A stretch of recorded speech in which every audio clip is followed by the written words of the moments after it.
त्याला करू दाखवू, त्याला करू डबल डबल तो भिवर आला ना काय घाबरत नाही भिवू नको ना करणार हात काढ काय जोरानं उपट ना असं असं तर उपटता तेल दाखवा की कॅमेरा चांगला मोठा मूल पडणार खरं असते की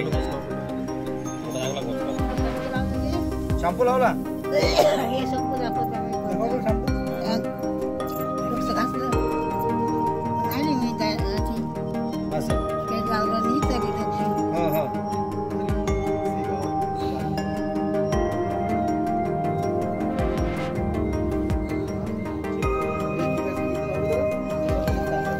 अजिबात हाती घ्या बरं ते केस हाती घ्या हाती घ्या हाती जुनं नका दाखवू नवीन दाखवा फक्त ते 3 दिवसातले उचला उचला उचल वर उचल वर उचला त्यामध्ये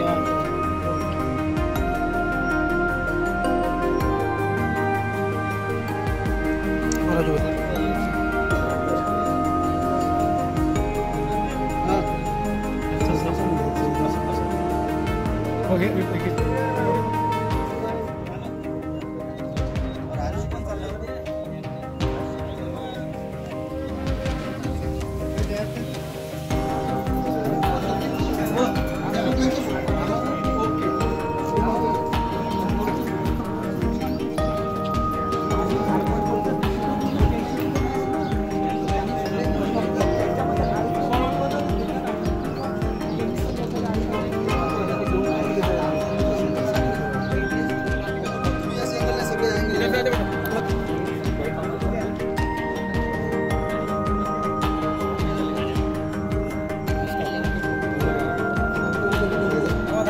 खाली बसा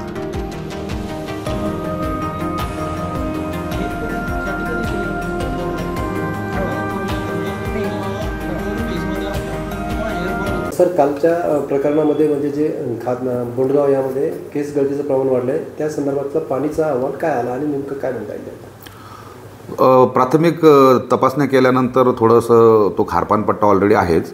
तर स्किन स्पेशलिस्टला आमच्या वाटलं की याच्यामध्ये नायट्रेट्स, आर्सेनिक आणि लीड याचं प्रमाण जास्त आहे का हे तपासावं. तर आम्ही खामगावच्या लॅबला ते पाणी सॅम्पल पाठवलं. त्याच्यामध्ये नायट्रेट्सचं प्रमाण हे 10च्या आत नॉर्मली असायला पाहिजेत, परंतु जे सॅम्पल आम्ही पाठवलं त्याच्यामध्ये 54 मिलीग्राम पर लिटर इतकं जास्त प्रमाणात नायट्रेट्स आढळून आलं आहे. आणि त्याचा TDSसुद्धा 2100 आहे. लीड आणि आर्सेनिकची तपासणी बुलढाण्यात होत नाही. त्याचे सॅम्पल आम्ही पुण्याला पाठवलं आहे. एक 8-10 दिवसात त्याचं पण सॅम्पलचे रिझल्ट्स येतील. पण हे एवढ्या केमिकल दूषित पाणी असल्यामुळं बरेचसे हेल्थ प्रॉब्लेम निर्माण त्या भागामध्ये होत आहेत. त्यामुळे मग केस गळतीचं प्रमाण त्याच्यामुळे झालं का असं एक्झॅक्टली म्हणता येणार नाही. तर कारण ते क्लिनिकली डायग्नोस आम्ही फंगल इन्फेक्शन केलं आहे. आता ते फंगल इन्फेक्शन का ठराविक एरियातच होतं आहे याचं इन्व्हेस्टिगेशन आम्ही करत आहोत. इपिडेमॉलॉजिकल सर्वे झाल्यानंतर ते आपल्याला कळेलच की नेमकं याच भागामध्ये फंगल इन्फेक्शन जास्त का आहे म्हणून. सध्या किती आता रुग्ण आढळून सध्याचं अपडेट काय? सध्याचं अपडेट कालपर्यंत 51 रुग्ण होते. आजचं अपडेट माझ्यापर्यंत दुपारपर्यंत येईल. पण रुग्णांची संख्या सध्या घटते आहे, वाढत नाही आहे. आणि ज्या लोकांचे केस गेले होते त्यांचे केस पण उगायला परत सुरुवात झालेली आहे. काय आव्हान करायला? आपलं आव्हान हेच आहे, घाबरून जाण्याची गरज नाही. मी काल जेव्हा गेलो तर असं वातावरण दिसलं की महिलांमध्ये जास्त करून महिलांमध्ये भीतीचं प्रमाण जास्त होतं की असंच जर टक्कल राहिलं आयुष्यभर तर कसं. पण आम्ही त्यांना समजून सांगितलं आहे फंगल इन्फेक्शनमुळे होते. जसं तुमचं इन्फेक्शन कमी होईल तसे तुमचं केस पण उगायला परत सुरुवात होतील. आणि काल आम्ही अँटी फंगल ट्रीटमेंट सुरूसुद्धा केली.